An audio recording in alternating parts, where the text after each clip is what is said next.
Hi everyone and welcome back to the channel. In today's video of how to play Spectre Operation, we will be looking at firing against a vehicle, and more precisely a car, because I just didn't learn the rule to fire rocket at a tank for now, so this will come in a later video. In that first example, I'm going to fire at that vehicle. Here on the forest I have some CIA professional special activity division, and in that car I will just say these are trained Russian regulars for that example.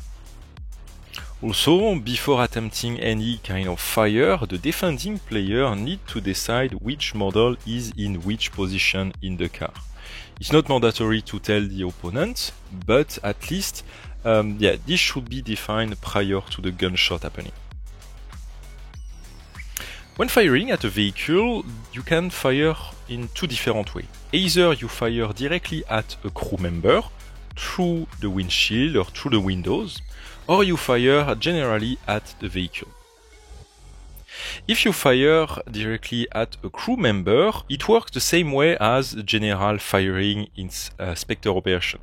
You roll your shooting dice, the opponent rolls the defense dice. But there will be a big malus because you can only see roughly the head from that angle. Maybe if you have a better angle, like my sniper on the roof here, that guy can see the head but the upper body too. So in the case of me firing from this position, being able to see only the head, same as the standard rule for Spectre, I will have a -3 to my targeting roll. In the case of that sniper that have that elevated position and that can see a bit better through that big windshield, I will say that it will be just a -2 in that specific case. So let's try to roll. So in that case, my guy with the AK here will fire at the driver. So same thing as usual, I'm going to roll my die, I'm going to add my shooting dice, so here a 5 plus a 5, it's a 10. This guy is not equipped with any kind of accessory, so no bonus here. There is a -3 because I can only see the head of the driver. So that's a total of 7. Now I'm doing the defense roll. A 4 plus my 2 points of defense for my Russian regular, that's a 6, that's not enough. That means that the driver is hit. In that case, the vehicle will keep moving in the following movement phase with a -4 inch. So let's say your vehicle drive at full speed, arrive at 24 inch on the table. If the driver is killed, the vehicle will still drive 20 inch. But if the vehicle only moved 6 inch in the previous turn, this turn he will move only up to 2 inches. Firing directly at a crew member can only happen in soft skin and not armored vehicle, like that civilian vehicle here. You won't be able to fire directly at a driver against a fully armored Hummer or Gas Tiger like this, because these are equipped with bulletproof windows. So we cover the first example where we fire at a crew member. In that new example, now I want to fire directly at a vehicle. So these are some Russian UAZ vehicle, which is the basic vehicle from military and police forces. Here, those cars are pretty old, so I will assume they don't have any armor on the metal part of the vehicle, like on the door and on the front part of the vehicle. So we'll keep using that civilian vehicle card for that. When you fire at a vehicle, the first thing you need to do is to compare the armor value of the vehicle, here it's 4, and you need to compare that to the penetration value of the weapon you are using. So in the case of my little guy, here is equipped with an AK, and the penetration needs to be equal or greater than the armor value of the car. So here, indeed, it's greater than that armor value of 4. So that means that that AK can pierce through the armor of that vehicle. Another example, here I have a police car specialized vehicle. This vehicle have some armor on the side, like the doors are reinforced with some metal part. it has an armor value of 6. That means that AK won't be able to pierce through the body of that vehicle. But still, it's an half armored vehicle. That means that the windows and the windshield are not armored. So if you have an AK and if you want to fire at a police car like that, you can still fire by aiming at the crew member. You just won't be able to fire at a vehicle directly. Once you checked if your weapon can pierce through the armor of the vehicle, you will need to do your standard attack roll. So here with my AK, I'm doing a simple fire, a 1, not super great in that example, plus my shooting stat of 5, that's a total of 6. On the other side, we don't roll against the defense. Now this time, since we fire at a moving vehicle, we are firing against the agility of the driver. So again, this needs to be defined which model is in the driver position. So I'm going to do that. I'm going to roll. I got a 4 plus my 3 points of agility. That's a total of 7. So in that case, my guy just completely missed his shot and fire way above the vehicle. So all my guys here, all my CIA operators are equipped with that AK. So let's say that a second one roll 6 and here I roll a 2. In that case, I roll higher than the agility roll from the defender situated in the car. That means that the bullet actually touch the vehicle. When a bullet touches a vehicle, a further roll is needed on the vehicle armor penetration table, located page 71. In addition to that, you will need to add 1 to this roll for each point by which the penetration value exceeds the armor value. So here, my penetration value is 5, the armor value of the car is only 4, so I will need to add 1 point to this roll. So let's do my roll. I got a 5. In addition to that, since my weapon have a penetration value of 5 and the armor value is 4, I'm going to add 1 point. So I basically rolled a 6. It's a mobility kill. A vital part of the vehicle is hit. The vehicle moves d6 in a random direction and is then immobilized. Roll a d6 on a roll of 5 plus, the vehicle rolls onto its side and its weapon and equipment can no longer be used. Otherwise, all weapon and equipment can still be used. Each passenger and crew member suffer a lethality 5 plus hit. If they are not killed, make a casualty roll as normal. So this is really huge because everyone in the vehicle will be hit by that bullet and the vehicle have a chance to roll on its side. So that's a pretty crazy roll here. So let's see how it works. So the first things the rules tell me in that specific case is that the vehicle should move d6 in a random direction. What I'm usually doing is taking my scatter dice from Games Workshop that will give me the direction, and I will use my d6 die. If you don't have the scatter dice, you can also use that area of effect template from Spectre Miniature. You place it somewhat like that. You roll a dice that will give you a direction. So here it's a 5, so it's this direction. And then you roll for the distance.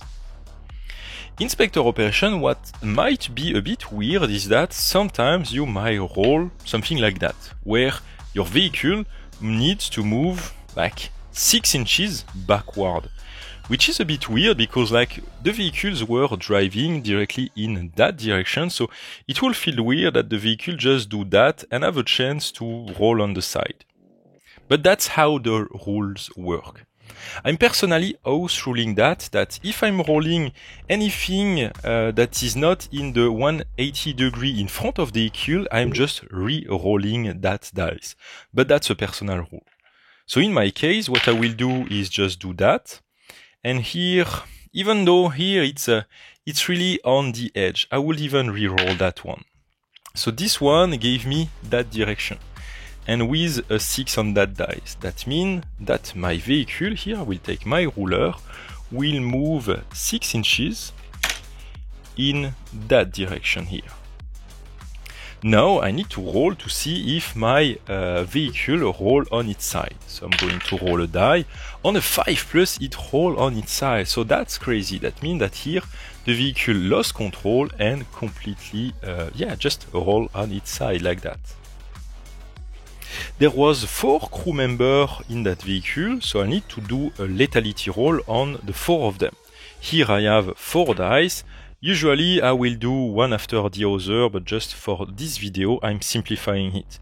And here I got 2 5, that means 2 guys are automatically killed. The 2 others are injured. Now I need to roll on the casualty table for the 2 of them. And here one is just a light wound and the other one is a pretty bad wound. So here, it's a really pretty cool scenario where just one bullet from that AK managed to almost kill those 4 models. So now let's say that, just maybe in the following turn there is some reinforcement that arrive and that arrive with those kind of really armored vehicles. Those are indeed well armored. If I'm looking at the table, I don't have a card for these yet. These vehicles are page 78, these are in the Armored MV series. These have an armor value of 8. That means that none of the weapons I have in my team here can breach through that armor. My AK have an armor value of 5. Even here my DMR have only an armor value of 6. So that just means that I can't do anything against those vehicles. I might try to fire if a gunner here take the weapon on the turret, but that turret, for example, is remotely operated from the interior, so I won't be able to take down that vehicle. When I started recording that video, I was planning on bringing those armored vehicles, and in front I was planning to bring that little guy here, which is equipped with that Barrett .50 caliber sniper rifle. But actually, even with that sniper rifle, I can't breach through the armor value of those armor vehicles. Because here, the .50 sniper rifle here have only a penetration of 7. So that can't breach through the armor of those vehicles. However, in the weapon special rule, I could equip, where it is, yeah, in the weapon attachment part, I could equip some armor piercing ammunition that will give a +1 to the penetration of that weapon. So again, all of that needs to be defined prior to the mission. Which model you are taking on the mission, which special ammunition is potentially equipped with. And also, what are the opposing forces? If you know that you have some armored vehicle, maybe you need to bring some really firepower, like rocket launcher or those kind of really crazy sniper rifle. So let's try that actually now. So let's say that I didn't bring that little guy, or maybe I bring him, but in addition there was another sniper here with that .50 caliber, equipped again with some armor piercing ammunition. So here I don't have the card yet, but I will place it on screen. I will just do it in between the mission recording and editing the mission. So the penetration is 7 + 1, so 8, and the armor value of the vehicle is 8. That means that the bullet can pierce through that vehicle. So same thing here. The first step is to do my roll and add my shooting. And for my opponent, I will do the same. I will do my roll and I will add the agility. Here I have a 10, here I have a 5. That means that that bullet touched the vehicle. So again, new roll on the vehicle armor penetration table. So here I'm doing my roll. Oh, I roll again a 6. Actually, we already looked at the 6, so let's roll something else. Then maybe this one, we just rolled a 1. A 1 has just basically no effect. The hit passes harmlessly through the vehicle, narrowly missing vital components or crew, or the warhead failed to arm. So yeah, that's just how it works. You just roll on that armor penetration table, you look at the different stats, and voila. Finally, the last part of the rule is the vehicle collision. If a vehicle enters a collision with a building or other vehicle or just terrain feature, it will take damage and will have some negative effect. The first step is to define if the hit is just a basic glance or it's a full-blown collision. This might depend on the speed your vehicle driving, and this really depends on different players. So this needs to be agreed when you are playing. If you can't agree, it's said in the rule, just roll to randomly select if it's a glance or if it's a collision. Basically, glance have less chance to do crazy damage, but a full-blown collision have more chance. Collision happen when one of your vehicle hits something, like I said. So let's say that we hit that vehicle, and by chance the vehicles need to move in that direction, touching that other vehicle. So here we have a vehicle collision, and now we'll need to look at that vehicle impact table. Before that, you will need to roll a d6 and add 1 to the result for every full 2 inch over 8 inches that the vehicle move this turn. So if, for example, my vehicle just arrived this turn, if they move 6 inches, I'm just going to add a 1 to that result. So let's roll my die. Here I rolled a 3, and I will add 1 point, it will be a 4. Since I'm not driving really fast, I will just consider that as a glance. The vehicle clips the object. Roll on the armor penetration table. The vehicle can continue its move, but its maximum move distance this turn is reduced by 4. So even though here the vehicle here didn't take maybe damage from the bullet it received, I will still need to roll on that armor penetration table because it hit that other vehicle that was on the side. So we'll need to come back to that table, need to roll again on that one, and here it takes some damage.